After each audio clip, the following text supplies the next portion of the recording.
Evening, 9 o'clock, June 23rd, 1858. This will sound extraordinarily strange given that it is my wedding night, but it has dawned on me that I don't even know my groom's name, or at least not his given one. The rabbi didn't even say one. My husband was simply Count von Dunkelheit during the sermon. Even the register had him down as such. Inside my ring is, however, L and D. But is the D from him being Dunkelheit? That wouldn't make sense, though, since I am now Lottie Dunkelheit. I suppose I should talk about the wedding and the beauty of it, as it is something that shall never happen again. The Count truly did not spare any expense nor attention to detail. Nicolette and Edith had dressed me in a fine gown and handed to me a beautiful bouquet that consisted of lilies, tiger lilies, irises, and red tulips, with little lily of the valley adorning the outside of it. I suppose I find myself stumped with his knowledge of my native culture when he was not of it nor living near it. This wasn't a typical English flower arrangement, but it was insisted that orange blossoms were included, as that was one popular tradition to ensure a happy marriage. My mother helped dress me. I can't remember the last time she ever did that. And while at it, gave me a choker of hers, said she wore it on her wedding day. Something old, I suppose, was the meaning behind it. My gloves were my something new, as they were a gift that could be worn after the fact. Bertha had lent me her lovely white lace boots, as we had been the same size, and that was my something borrowed. Now as for the something blue, the flying fiddles and German irises in both my bouquet and garland seemed to suffice, though they weren't entirely of the color. My mother ended up tucking a sixpence into my boots, as it was encouraged to do so for good luck. When my carriage brought me up to the synagogue, I found that it had been adorned by Gordon flowers. How rare to see those outside of my native land.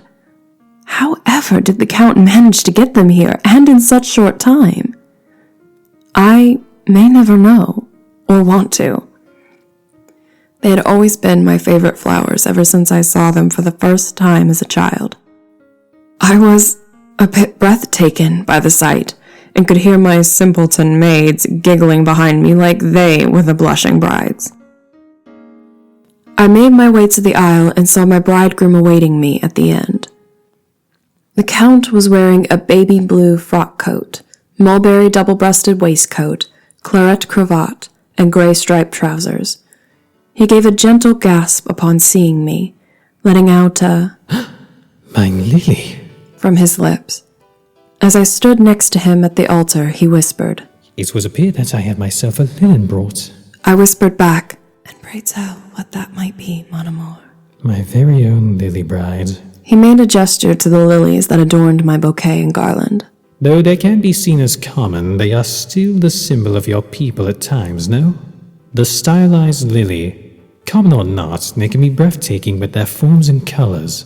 The tiger lilies are especially unique to have in your wedding bouquet, but they have such an otherworldly look to them, and the lily of your valley look as though they could be hats for fairies." Are you saying that you believe in fairies? "I am saying you look as though you could be Titania. No, prettier than the queen of fairies. Your beauty is far too real to be compared to a fairy tale in fiction, even one written by such a Shakespeare." The rabbi cleared his throat to demand our attention toward the task at hand. Of course, we got to the boring part, where we signed our names, and I was given my ring. Then the two of us made way for the carriage for the breakfast reception, while our guests threw bird seeds at us.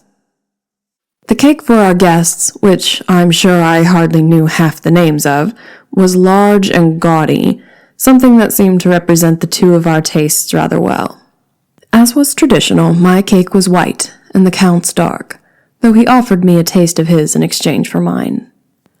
Our honeymoon is at a cozy cottage inn in a countryside of England.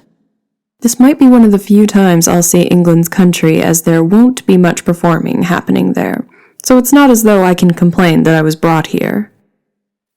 My husband and I had just officially consummated our marriage moments before I began to write this entry.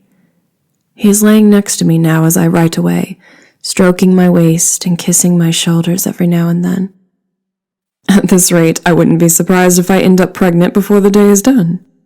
We just can't seem to keep to ourselves, though he whispers in my ears of other activities that do not result in childbirth, but are just as pleasant as the act associated with it.